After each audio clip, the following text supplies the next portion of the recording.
morning, good afternoon, good evening, whatever time of the day it is, whenever you watch this. Hello to you and welcome to my channel. I am so happy to be hosting you again right here. Thank you to those that have subscribed. I appreciate the love so much. As you know, I love love and I love giving it right back. So thank you, thank you, thank you. Thank you for all the likes, the comments, all the shares. I really appreciate it. All the support. I greatly appreciate it. I'm so grateful for it. Someone asked me to talk about toxic work environments, and that's what we're going to be talking about today. So stay tuned.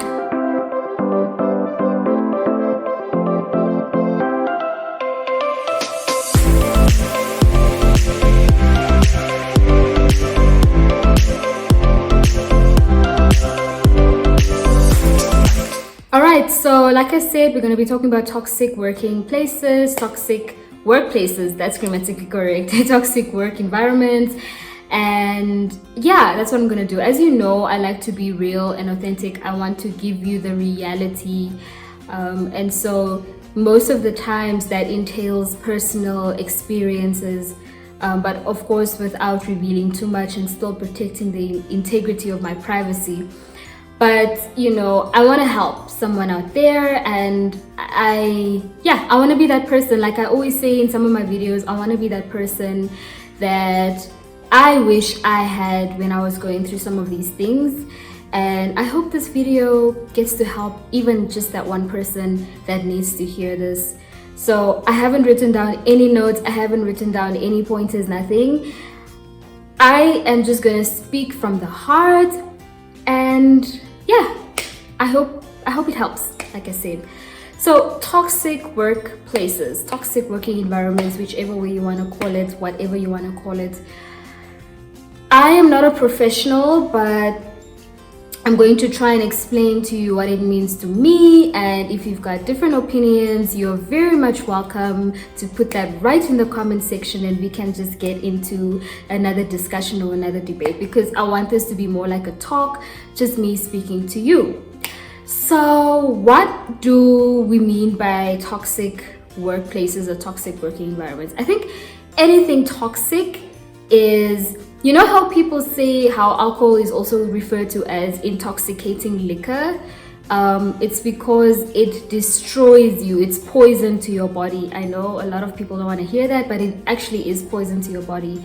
It's also sometimes referred to as poison. So something that's toxic is poisonous, right? So if you have a toxic working environment, if you are in a toxic working environment, that means you are in a poisonous workplace, sorry. So eventually, whatever goes on in that place, all the toxicity is going to affect you in a negative way. It's going to be harmful to you, and if something is harmful to you, eventually it's gonna break you down. In most instances, when I say toxic environment, I refer to a place that is unhealthy or harmful to your mental health, you see. So I don't want to say I was in a situation, but because I want to protect people's names and people's companies to a very great degree, very great extent, so I'm going to try and refrain from using names. Signs are when you go to work in the morning, or let's say before you even have to go to work, like let's say Sunday evening. That's when you really start to feel this heaviness on your heart, thinking to yourself, do I really have to go back to this place again? And that's when you realize you're really unhappy at this place. It doesn't make you happy, you're uncomfortable, it makes you anxious, and all of that stuff. Those are one of the major signs. The other signs are also when you lose motivation for what you're doing, because half of the times, nobody wants to go to work without being motivated. So some of us really go to work, apply for jobs because you really feel motivated and you want to pursue your career and all that. And when you get there, sometime, you know, a couple of months down the line, or a year or 2 years down the line, you lose motivation. So that's also another sign that you might be in a toxic working environment, because it's harmful to you. It's toxic, remember what I explained, and therefore it's harmful to you. Whatever it is that you went there for eventually dies out, and that's what we don't want. But nobody really wants to have these kinds of conversations. Nobody wants to talk about toxic working environments, because at the end of the day, you find employers that are like, yeah, well, you should be grateful for having this job. People don't have jobs. You should be grateful for at least having a monthly salary, monthly income. And that's okay. That is important.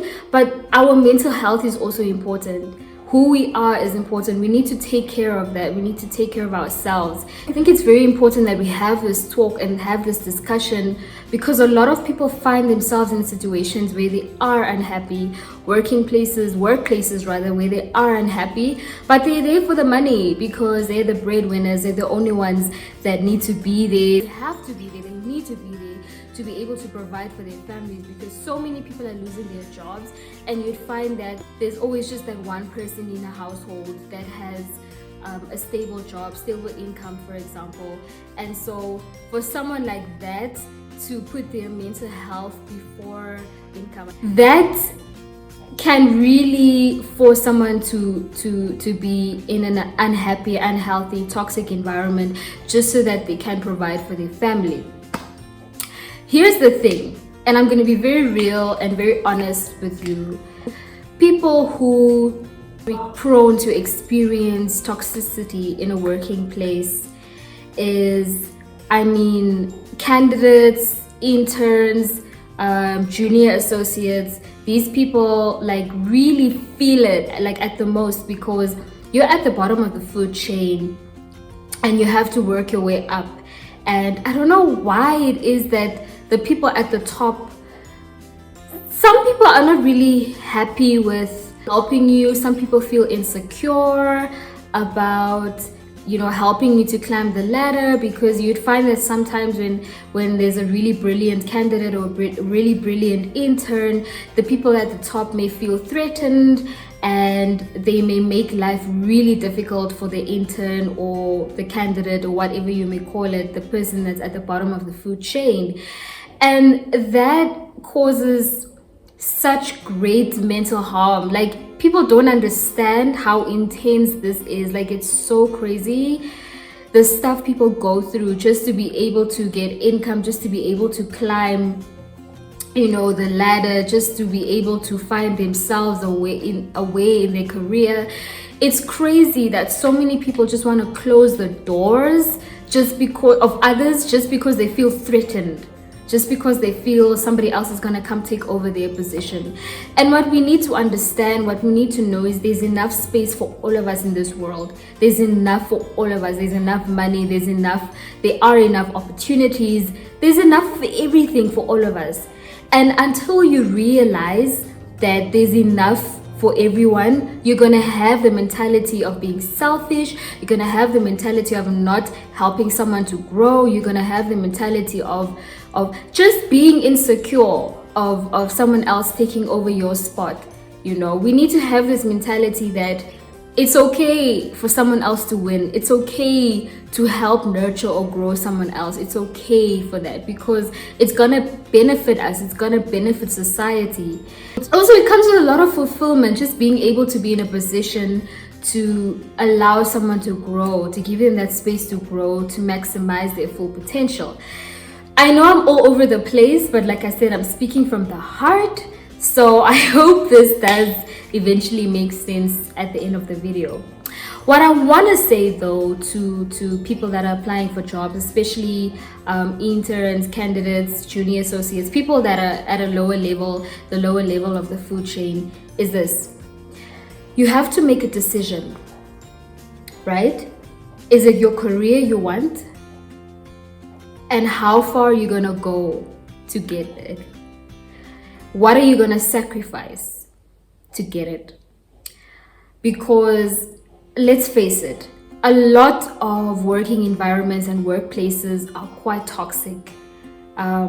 So my message to you would be this: when you decide what you really want, you have to be sure, and you have to be really sure about what you're willing to sacrifice for this. And once you get into it, by sacrifice, please, I don't mean snakes and all these funny things that have been going around. I'm talking about time with maybe friends or family, mental health, sacrificing just who you are. Maybe that would require that, but I'm not talking about any witchcraft or anything. So think about what you need to sacrifice, because for you to be able to make time for something that big like your career or your job, there has to be something that you put aside in place of that. If you're willing to sacrifice whatever you need to sacrifice, because everyone has a different life, you all have different responsibilities. So for you, for your life, whatever you're willing to sacrifice to make this job work, or to be in full-time employment at that specific place, once you've decided and you've made up your mind, go into there with thick skin. Like, nobody told me this. Like, okay, let me not say nobody told me this, but it wasn't really explained to the point of, listen, when you get into this fraternity, when you get into this industry, you have to have thick skin. People don't care about your feelings. People don't care about your feelings, and you cannot wear your heart on your sleeve. You cannot show your vulnerability. You have to be strong, stand your ground, and know what you're there for. If you develop thick skin, if you know what you're there for, if you're strong about your ambitions, your goals, whatever you sacrifice to be there, yes, even in a toxic working place, you'll be able to make it. You'll be able to push through. Because at the end of the day, you have to fight to be at the top. It's a fight. It's a fight. Nobody's there to pamper you. Nobody's there to say, oh, I'm sorry, you're feeling sad today. Oh, I'm sorry, you're not in the mood today. The deadline is there. You have to prove yourself, because you will be replaced. There's always someone that they can replace you with. That is the bottom line. So go into it with the mentality of, listen, I'm nobody's baby. These people are not my family. They're not my friends. They're not my parents. They're not here to baby me. I'm here to grow up. I'm here to do what I need to do, and I'm here to fight for it, and I'm here to win. That's it. That's the bottom line. Toxic working environments, that's how you deal with them. You go in with the mentality of, you develop, a good friend of my husband once said, you have to have shock absorbers. So shock absorbers is, you go in there and you like, whatever happens, you absorb the shock and you take it. You absorb the shock and you take it, and you move on, and life goes on. Thick skin, ladies and gentlemen, thick skin. So if you can't deal with that, you must know. You have to find a way to deal with it. That is how the world works. Listen, I'm a last born, right? As you all know. So I've always been handled, treated like the little egg, protected, shielded. And when I started candidacy, oh my, like, I didn't realize how intense it was, because for me, someone always fought my battles. Someone always stood up for me.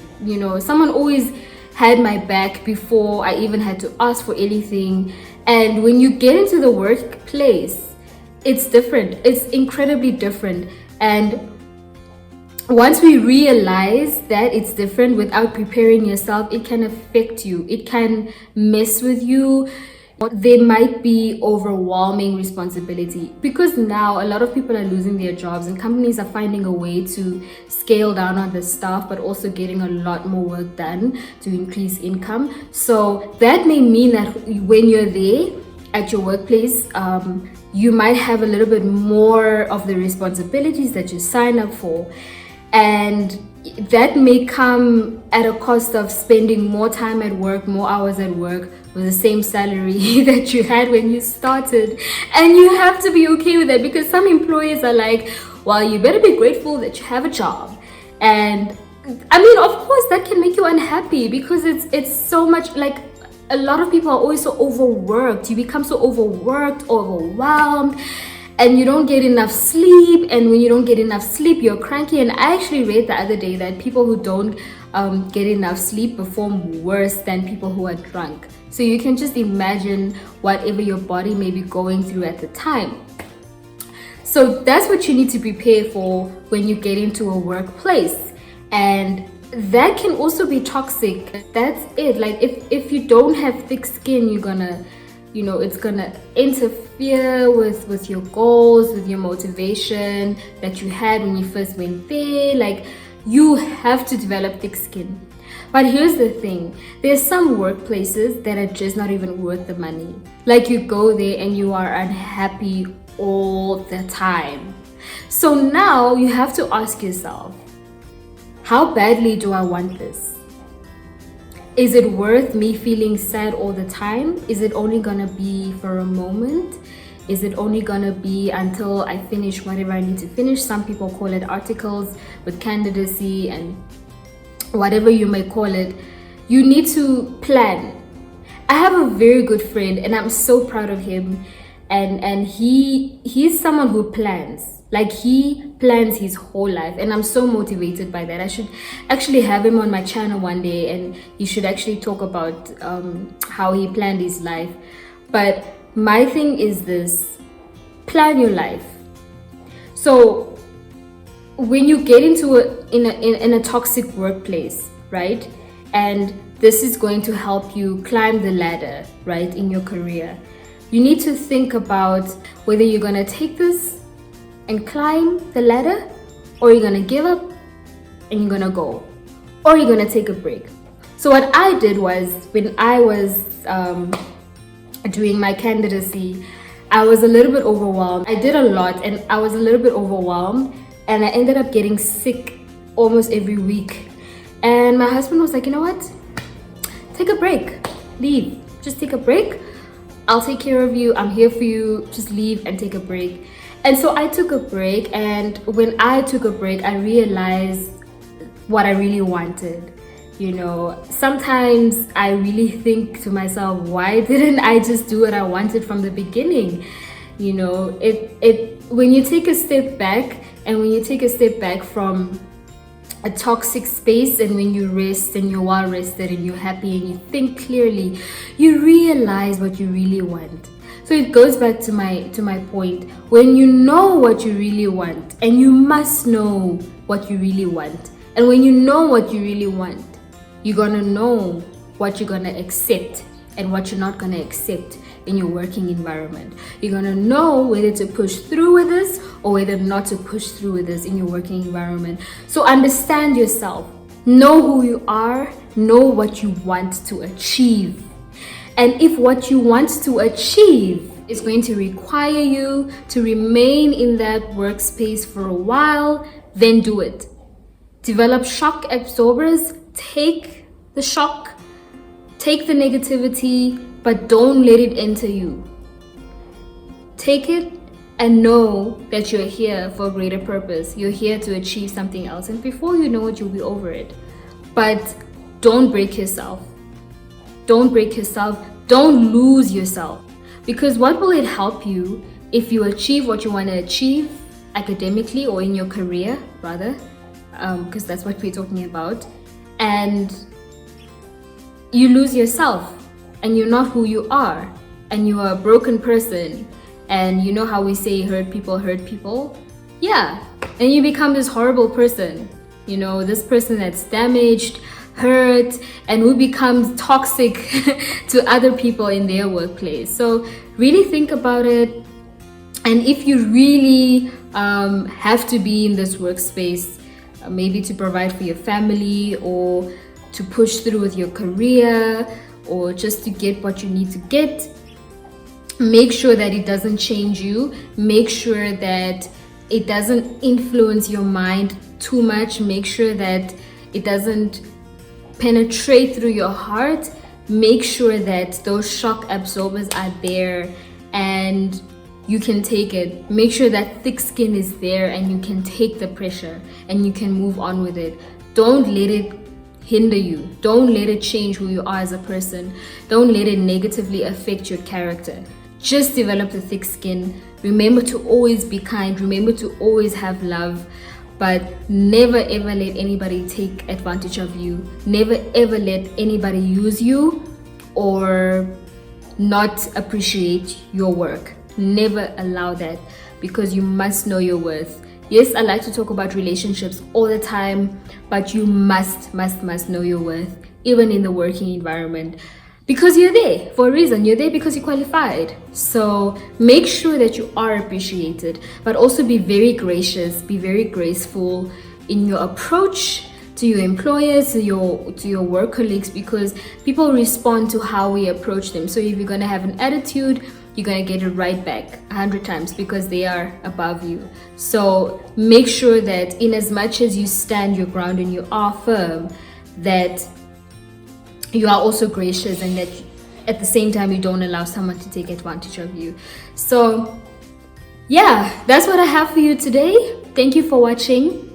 I hope it's not too long, but yeah, I am looking forward to hearing from you and to talk about this more in the comment section. Let me know what else you want me to talk about, what else you want to hear from me. I hope this video was helpful, and yeah, please do share, comment, like, subscribe, whatever you need to do to show me some love, and I'll see you next time. Until then, ciao.